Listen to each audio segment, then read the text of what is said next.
कि what are the indicators of decentralisation, कि हम क्या, व्हाट वी सी, हम क्या देखते हैं जब हम डिसेंट्रलाइजेशन करते हैं। तो सबसे पहले तो what kind of authority is delegated, के अगर हमें किसी को कोई पावर देनी है तो ये बहुत बड़ी बात होती है कि ऑर्गेनाइजेशन में आप अपनी पावर किसी और से शेयर करते हो तो कोई उसका मिसयूज़ भी कर सकता है, या फिर ऐसी कोई पावर जिसको वो आपका सबॉर्डिनेट संभाल नहीं पाए। तो ये सारी चीज़ें देखते हुए तब आप डिसीजन लेते हो कि what authority should be delegated and how far it should be delegated. How far में ये कह रहे हैं कि कितनी अथॉरिटी मुझे देनी है, मुझे 100% देनी है या मुझे 80%, मुझे कुछ पावर अपने पास रखनी है, क्योंकि पावर के साथ, अथॉरिटी के साथ बहुत इंपॉर्टेंट डिसीजंस भी जाते हैं जो हमारे बिजनेस से कंसर्न होते हैं। ठीक है, इसलिए it is very important. Next है how consistently it is delegated, के मतलब इसका ये मतलब है कि आप जब एक चीज़ कर रहे हो, आपने आज किया, कल किया, आप क्या उसको कंटिन्यू कर रहे हो? सेम जब आपके बिजनेस की जो ग्रोथ करती है, आपको प्रॉफिट बढ़ाना है, अगर एज अ स्टूडेंट आप पढ़ना चाहते हो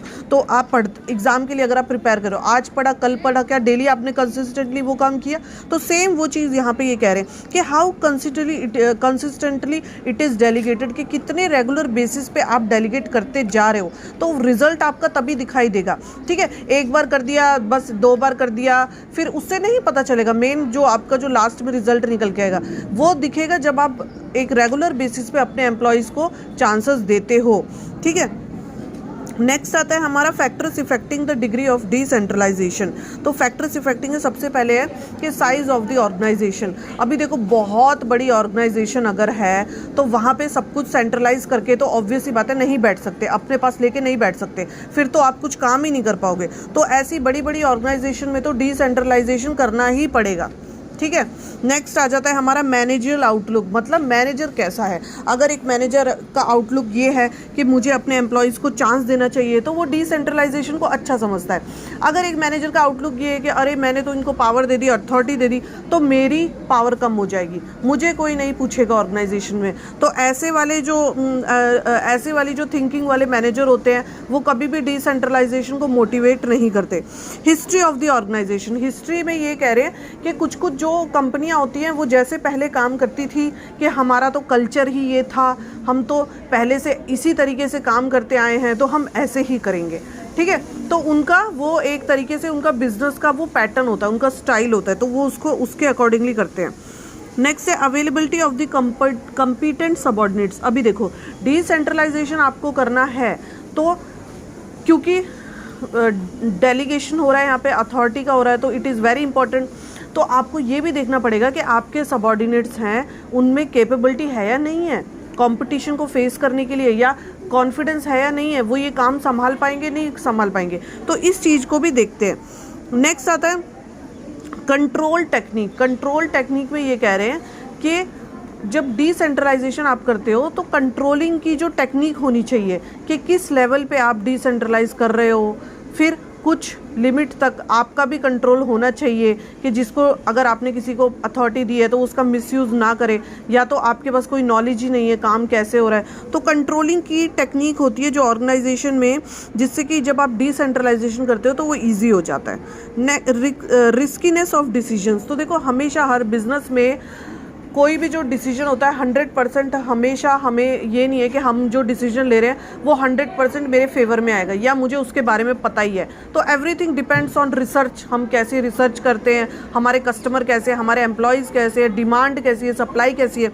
तो बिजनेस में रिस्क हमेशा रहता ही है। सेम डिसेंट्रलाइजेशन में आप अपने एम्प्लॉयज़ को जो अथॉरिटी दे रहे हो, काम करने बता रहे हो, तो हर चीज़ में क्या है, रिस्क कहीं ना कहीं होता है कि वो काम को परफेक्टली कर पाएंगे नहीं कर पाएंगे, इट डिपेंड्स। तो फेलियर हो पॉसिबल है, हो भी सकता है, और ना हो तो बहुत ही अच्छा होता है। तो यहाँ पे कह रहे हैं जो डिसीजंस होते हैं वो रिस्क से भरे हुए होते हैं। एक्सटेंट ऑफ डाइवर्सिफिकेशन, तो डाइवर्सिफिकेशन में ये कह रहे हैं कि जो हमारा बिजनेस होता है वो बहुत ही ज़्यादा डाइवर्सिफाई होता है, in the sense like independent होता है, बहुत ज़्यादा हर चीज़ें एक दूसरे से मैच करे ऐसा ज़रूरी नहीं है ऑर्गेनाइजेशन में कि हर डिपार्टमेंट हर प्रोडक्ट एक ही जैसा है तो एक ही जैसा काम करना पड़ेगा। बिजनेस में बहुत सारी चीज़ें इंडिपेंडेंट होती है, तो उन सबको देखते हुए हमें काम करवाना है। ठीक है।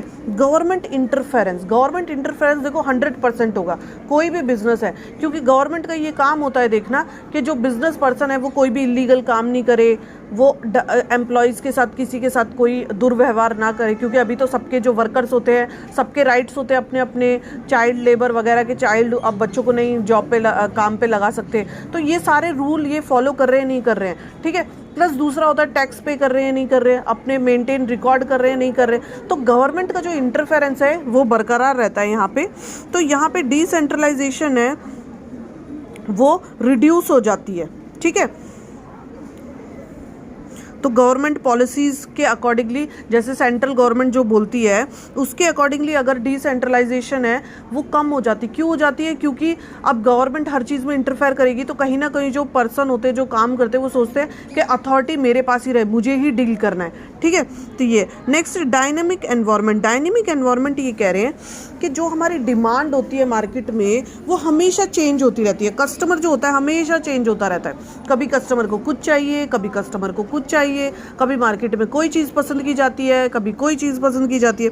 तो हमारा एनवायरनमेंट बहुत डायनेमिक है, तो उसको कलेक्टिवली इंफॉर्मेशन गैदर करके तभी डिसेंट्रलाइजेशन करेंगे तो वो परफेक्ट होता है। नेक्स्ट है need of uniformity of policy, कि हमारी जो पॉलिसीज़ हैं, अभी देखो वेरी इंपॉर्टेंट, कि जो पॉलिसीज़ होती हैं अगर आप उनको बार बार बदलोगे तो आपके एम्प्लॉयज़ भी भूल जाएंगे, ठीक है। हर बार कोई पॉलिसी आती है तो उनको भी देखना पड़ता है कि क्या करना है, क्या रूल है इस बार, क्या रेगुलेशन है।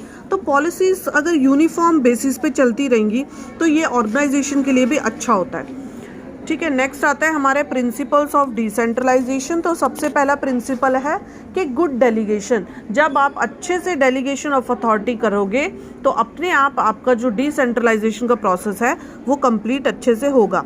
Next proper coordination and communication. Communication का मतलब यही होता है कि जो चीज़ जैसे बताई गई है वो मैसेज वैसे ही पहुँचे। अगर वो मैसेज नहीं पहुँचेगा तो बैरियर्स इन इफेक्टिव कम्युनिकेशन हो जाएगा, ठीक है। तो वो बैरियर्स वगैरह नहीं आने चाहिए यहाँ पे, तो नहीं आएंगे तो आपका मैसेज अच्छे से पहुँचा है, और आपका मैसेज अच्छे से पहुँचेगा तो काम भी एकदम जैसे आप चाहते हो वैसा ही होगा।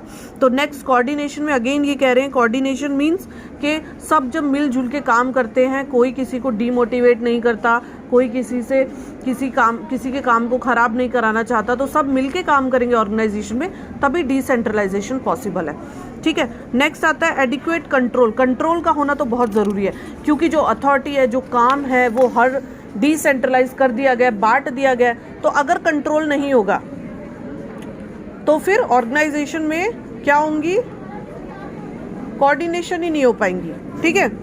नेक्स्ट है सेंट्रलाइज डिसेंट्रलाइजेशन। अभी देखो सेंट्रलाइज डिसेंट्रलाइजेशन, इसका क्या मतलब है कि आप डिसेंट्रलाइजेशन तो करो लेकिन कहीं ना कहीं उन सब का एक लूप एक जगह पे रख के रखो जहाँ जो सबसे कनेक्टेड हो, वो हो जाएगा कि डिसेंट्रलाइजेशन में भी सेंट्रलाइजेशन।